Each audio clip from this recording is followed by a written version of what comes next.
পশ্চিমবঙ্গে বাংলাভাষীদের নিয়ে যখন সন্দেহ আর হেনস্থার শেষ নেই, তখনও ভারতের রাজধানী নয়াদিল্লিতে বহাল তবিয়তে বাংলাদেশের ক্ষমতাচ্যুত সাবেক প্রধানমন্ত্রী শেখ হাসিনা।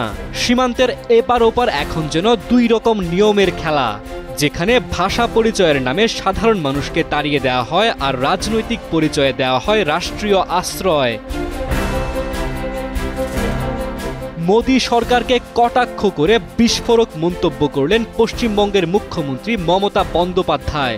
নরেন্দ্র মোদীর নাম মুখে না এনে আর হাসিনার নাম উল্লেখ না করেও ঠিক বুঝিয়ে দিলেন কিভাবে একদিকে বাংলাভাষীদের বাংলাদেশি তকমা দিয়ে ভারত থেকে সীমান্ত পার করে দেওয়া হচ্ছে, অথচ বাংলাদেশের সাবেক প্রধানমন্ত্রী ও তার দলীয় নেতাদের জন্য ভারত খুলে রেখেছে রাজনৈতিক আশ্রয়ের দরজা।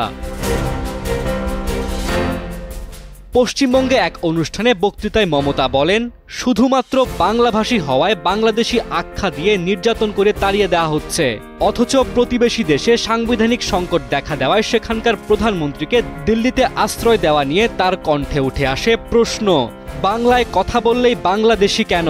বাংলা তো পৃথিবীর পঞ্চম আর এশিয়ার দ্বিতীয় বৃহত্তম ভাষা। 2024 সালের 5 আগস্ট গণঅভ্যুত্থানে শেখ হাসিনা ক্ষমতাচ্যুত হওয়ার পর ভারতের মেঘালয়, আসাম, কোচবিহার, হিলি, বনগাঁ সহ বিভিন্ন সীমান্ত দিয়ে পালিয়ে যান আওয়ামী লীগের বহু নেতাকর্মী। সে সময় নয়াদিল্লিতে আশ্রয় পান শেখ হাসিনা। আর এই রাজনৈতিক বাস্তবতায় এখন রীতিমতো ইস্যু হয়ে উঠেছে পশ্চিমবঙ্গের রাজনীতিতে। মমতার বক্তব্য যেন মোদির কাছে বেছে বেছে আতিথেয়তার বিরুদ্ধে এক প্রকাশ্য চ্যালেঞ্জ। একই সঙ্গে বাংলাভাষীদের আত্মপরিচয় ও মর্যাদার প্রশ্নেও তার অবস্থান স্পষ্ট করে দিলেন তিনি। এই মন্তব্য শুধু ভাষা বা অভিবাসনের প্রশ্নে নয়, বরং ভারত বাংলাদেশের সীমান্ত রাজনীতি ও অভ্যন্তরীণ দ্বিচারিতার এক নতুন বিতর্ককেও সামনে এনে দিল। নিউজ ডেস্ক, সময়ের আলো।